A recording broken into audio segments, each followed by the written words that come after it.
الدنيا ربيع والجو بديع. تعالي بقى هقولك شوية مواضيع. الفترة اللي فاتت عملت محاضرات لأهالي الأطفال ذوي الاحتياجات الخاصة عن التربية الجنسية، ومن الطبيعي إن أنا هشرح يعني إيه تشريح الجهاز التناسلي للأنثى. فكنا بنيجي دايما عند الحتة بتاعت إكليل المهبل. إكليل يعني تاج.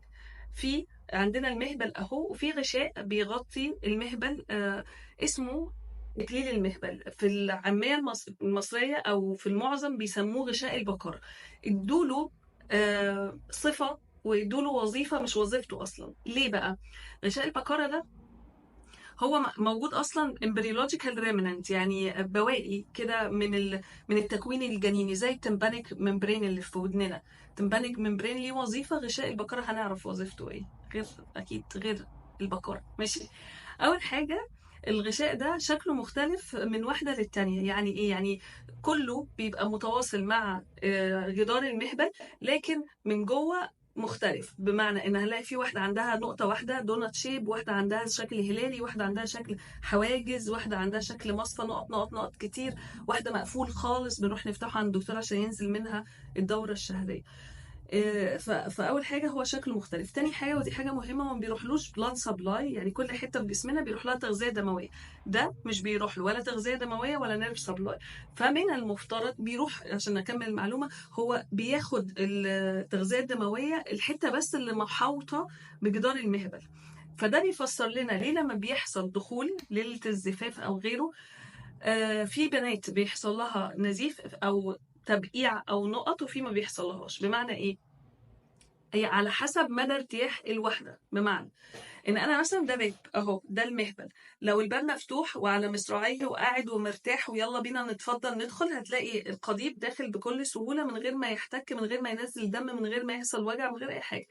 لكن في الحالة التانية، لو قافش وقافل وخايف ومرعوب من كل الخرافات اللي اتقالت عن غشاء البقرة طول حياتها بتسمعها، هتلاقيها قافشة كده، فما يدخل يقعد يحك يحك يحك، فيقوم نازل زي ما هيخدش الباب كده، كأن كنبة معدية هتخدش الباب، أو برضه يقعد يحك، فيقوم نازل دم ويحصل وجع.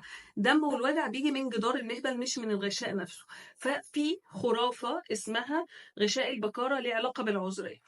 العلماء قالوا انه في فترة الطفولة اللي هو المبكرة جدا بيكون الغشاء ده سميك شوية، واستنتجوا ان ممكن تكون وظيفته ان هو يحمي من الالتهابات، لانه بيبقى فيه حفاضة وفي بمب يعني بول وبراز وهكذا، فما يدخلش جوه الجهاز التناسلي.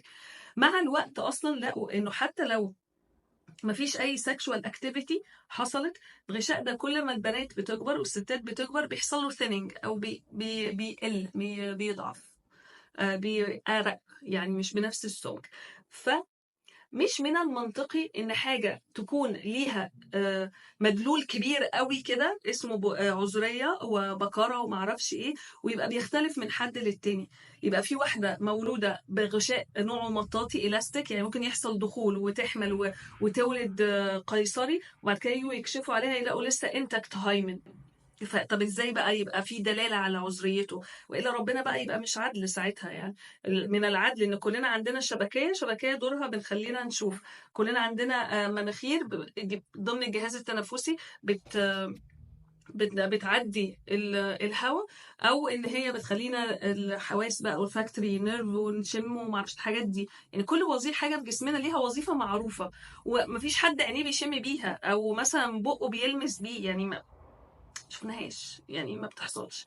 فالمفروض انه لو هو اسمه غشاء البقرة ودليل على العذرية، فيبقى دوره واحد عند الكل، وشكله واحد عند الكل، وان هو لو حصل له قطع او مزق او كذا كذا فهو واحد، السبب يبقى واحد عند الكل، ان هي فقدت عذريتها. بس ده مش حقيقة.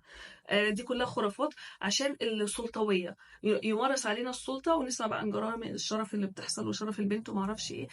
نصيحتي دايما لكل الاهالي، ما تربوش بالخوف، ما تربوش بالترهيب، ما تمارسوش السلطة على أولادكم.